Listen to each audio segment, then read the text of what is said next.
말씀 톡톡. 우리 약함 아시오니 어찌 아니하될까.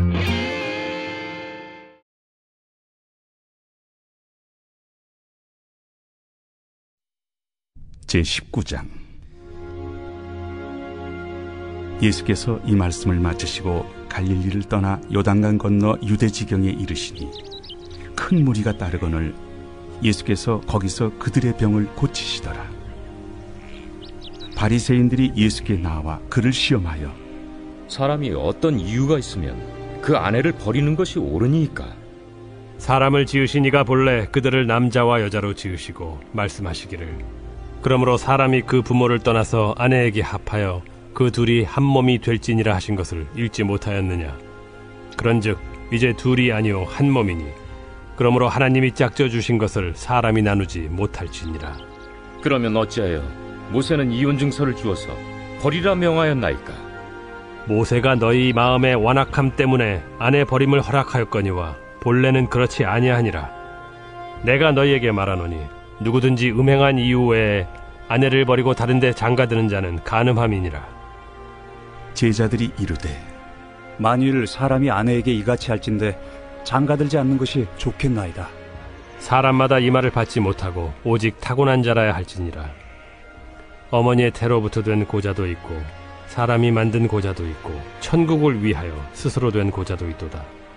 이 말을 받을 만한 자는 받을지어다.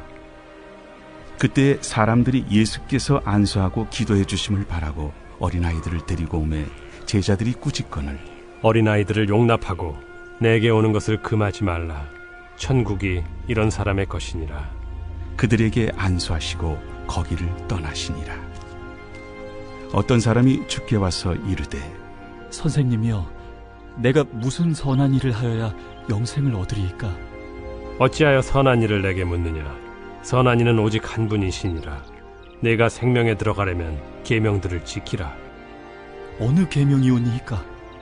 살인하지 말라, 간음하지 말라, 도둑질하지 말라, 거짓 증언하지 말라, 내 부모를 공경하라, 내 이웃을 내 자신과 같이 사랑하라 하신 것이니라. 이 모든 것을 내가 지키었사온데 아직도 무엇이 부족하니이까? 내가 온전하고자 할진대 가서 내 소유를 팔아 가난한 자들에게 주라. 그리하면 하늘에서 보화가 내게 있으리라. 그리고 와서 나를 따르라. 하시니 그 청년이 재물이 많음으로 이 말씀을 듣고 근심하며 가니라. 예수께서 제자들에게 이르시되 내가 진실로 너희에게 이르노니 부자는 천국에 들어가기가 어려우니라. 다시 너희에게 말하노니 낙타가 바늘기로 들어가는 것이 부자가 하나님의 나라에 들어가는 것보다 쉬우니라. 제자들이 듣고 몹시 놀라 이르되 그렇다면 누가 구원을 얻을 수 있으리까? 예수께서 그들을 보시며 이르시되 사람으로는 할 수 없으나 하나님으로서는 다 하실 수 있느니라. 보소서, 우리가 모든 것을 버리고 주를 따라 싸운데 그런즉 우리가 무엇을 얻으리이까? 내가 진실로 너희에게 이르노니 세상이 새롭게 되어 인자가 자기 영광의 보좌에 앉을 때 나를 따르는 너희도 12 보좌에 앉아 이스라엘 12지파를 심판하리라. 또 내 이름을 위하여 집이나 형제나 자매나 부모나 자식이나 전토를 벌인 자마다 여러 배를 받고 또 영생을 상속하리라. 그러나 먼저 된 자로서 나중되고 나중된 자로서 먼저 될 자가 많으니라. 반갑습니다, 여러분. 오늘도 좋은 하루 시작되었습니다. 하나님께서 저와 여러분의 삶에 은혜 풍성히 내려주시기를 바라고 또 코로나로부터 안전하게 지키시는 그 은혜가 여러분의 삶에 함께 하시기를 바랍니다. 오늘 예수님께서 마태복음 19장을 통해서 또 우리에게 말씀해 주시는 바가 있죠. 후반부에 보니까 재물이 많은 청년이 예수님께 와서 질문하고 답을 얻는 그런 장면이 있습니다. 어떤 재물 많은 청년이 예수님께 와서 제가 무슨 선한 일을 하여야 영생을 얻겠습니까? 이렇게 이야기를 하고 있습니다. 그런데 이제 어떻게 선한 일을 하여서 영생을 얻을까? 여기에서부터 예수님의 생각과 이 사람의 생각은 다르다는 것이 나오죠. 그래서 예수님께서는 대화를 쭉 이끌어 가시면서 예수님께서 생명을 얻는, 영생을 얻는 방법에 대해서 소개하는 데까지 그 대화를 쭉 이끌어 가고 계시는 그런 장면입니다. 첫째로 일단은 이 사람이 어떻게 내가 선한 일을 해야 영생을 얻겠습니까? 라고 질문하자 예수님께서 먼저는 뭐라 그러시죠? 계명들을 지켜 행해라. 그렇게 이야기를 하셨어요. 그러자 이 사람이 이야기를 합니다. 하나님께서 말씀하신 10계명을 제가 잘 지키며 행했습니다. 그렇게 대답을 해요. 그러자 예수님께서 이제 예수님의 의도로 한 걸음 더 나아가십니다. 그러면서 뭐라고 이야기하시냐면 예수께서 이르시되 내가 온전하고자 할진대 가서 내 소유를 팔아 가난한 자들에게 주라. 그리하면 하늘에서 보화가 내게 있으리라. 그리고 와서 나를 따르라. 이렇게 말씀을 하고 계십니다. 그러니까 예수님께서 최종적으로 이 재물 많은 청년에게 하고 싶은 이야기는 뭐냐면 나를 따르는 삶, 하나님을 따라가는 삶이 영생을 얻는 조건이라고 이야기를 이끌어 가고 계시는 겁니다. 그러자 이 청년의 반응이 어땠죠? 22절에 보니까 이런 말을 해요. 이 청년이 재물이 많음으로 이 말씀을 근심하며 가니라. 무슨 말이겠습니까? 우리 현실의 상황에서도 이해할 수 있는 것처럼 내가 가진 재물을 다 팔아서 어려운 사람들에게 나눠주고 예수님을 따를 걸 생각하니까 뭐죠? 내가 가진 게 너무 많은 거예요. 내가 가진 게 너무 많다 보니까 하나님을 따라가는 일에, 예수님을 따라가는 일에 주저하게 되었다라는 우리의 삶의 어떤 한계를 보여주고 있는 겁니다. 그러면서 이제 제자들이 이야기를 하죠. 우리는 모든 것을 다 버리고 주님을 따라가고 있는데 우리가 얻을 건 뭐겠습니까? 그때 예수님께서 이야기를 해요. 또 내 이름을 위하여 집이나 형제나 자매나 부모나 자식이나 전토를 벌인 자마다 여러 배를 받고 또 영생을 상속하겠다. 그러니까 이제 여기에서 예수님의 말씀하시고자 하는 결론적인 의도가 나오는 것입니다. 사실은 이 재물이 많은 청년한테는 자신이 가진 재물을 다 팔아라. 그러니까 돈 이야기 아닙니까? 돈을 갖다가 다 나눠줘라. 그 이야기 하시는 것 같았는데 예수님께서 말씀하시는 것은 사실은 돈에 관한 이야기는 아니었어요. 결론적으로 뭐라 그러시죠? 형제나 집이나 형제나 자매나 부모나 자식이나 전토를 벌여야 된다. 그러니까 예수님께서 말씀하시고자 하는 것은 그 당시나 지금 21세기를 살아가는 우리들에게나 돈 문제가 가장 큰 문제 아니겠어요?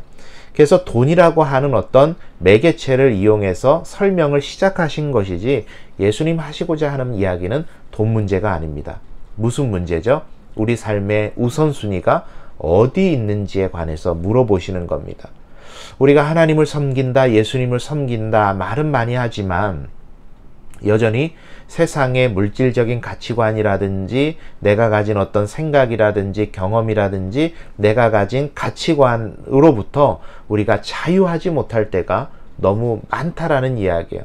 많은 하나님을 따른다 말하는데 여전히 우리가 가지고 있는 것들을 따라가려고 하는 습성이, 죄된 본성이 우리 가운데 있다라는 것을 이야기하는 거죠. 그래서 오늘 우리가 살아가면서 한번 생각해 볼 문제가 바로 그것입니다. 우리의 삶의 가치관은 어디를 향하고 있는가? 예수님께서는 모든 것을 다 버리고 나를 따르는 자가 영생을 상속하게 될 것이다. 그렇게 말씀하셨는데 우리는 우리의 것들을 다 두고 오직 하나님이, 예수님이 우리 삶의 우선순위에 있는지 그것을 한번 점검해 볼 필요가 있다 싶습니다. 현 시대에 우리의 우상이 되어 있는 것들, 하나님보다 예수님보다 앞서 있는 것들 참 많이 있지 않겠어요? 대표적으로는 예수님 시대나 구약 시대나 지금이나 마찬가지입니다. 물질적인 것들 되겠죠. 그리고 요새 이제 현 시대에 많이 나타나는 것들 중에 또 하나는 뭐냐면 자녀 문제입니다. 자녀가 우상이 된 시대를 우리가 살고 있어요. 교육열도 마찬가지겠고, 배우고자 하는 것도 마찬가지겠고, 성공하고자 집착하는 우리의 모습도 다 마찬가지입니다. 무엇이 삶의 우선순위가 되어 있는가? 하나님인가? 아니면 그 외에 다른 것인가? 그것을 점검해 볼 필요가 있겠습니다. 그리고 거기서 더 한 단계 나아가서, 전에도 한번 제가 설교 시간에 소개를 해드렸던 적이 있죠. 내 마음 그리스도의 집이라는 책이 있습니다. 그 책에 보니까 그런 것이죠. 나의 삶, 나를 하나님께 드린다라고 하는 것은, 하나님께 나의 삶을 오픈한다고 하는 것은 일회로 되는 것이 아니더라고요. 나는 내 생각은 하나님께 드렸지만 여전히 나의 삶 속에 있는, 마음 속에 있는 방들이 많이 있어요. 취미는 하나님께 못 내어드려요. 경제적인 것은 하나님께 못 내어드려요. 또 내가 경험했던 것은 하나님이 앞설 수가 없어요. 하는 내 마음에, 내 삶에 있는 부분적으로 하나님께 우선순위를 내어드리지 못하는 것들이 있더라는 거예요. 여러분, 그런 것들을 점검해 가야 되지 않겠습니까? 재물만큼은 내가 하나님보다 앞서는 모습들, 어떤 성공에 대한 욕심, 자녀 문제, 이런 것들은 내가 하나님 앞에 내어드리지 못하고, 여전히 못하고 있는 것들은 없는지 여러분 잘 점검해 보시고 삶에 적용해 보심을 통해서 하나님께서 우리에게 허락해 주시는 놀라운 은혜를 받아 누리는 여러분 되셨으면 좋겠습니다.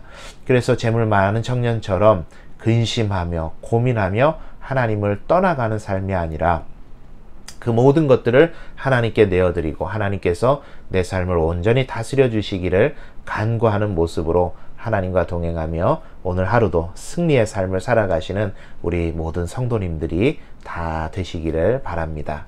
감사합니다. 내일 또 뵙겠습니다.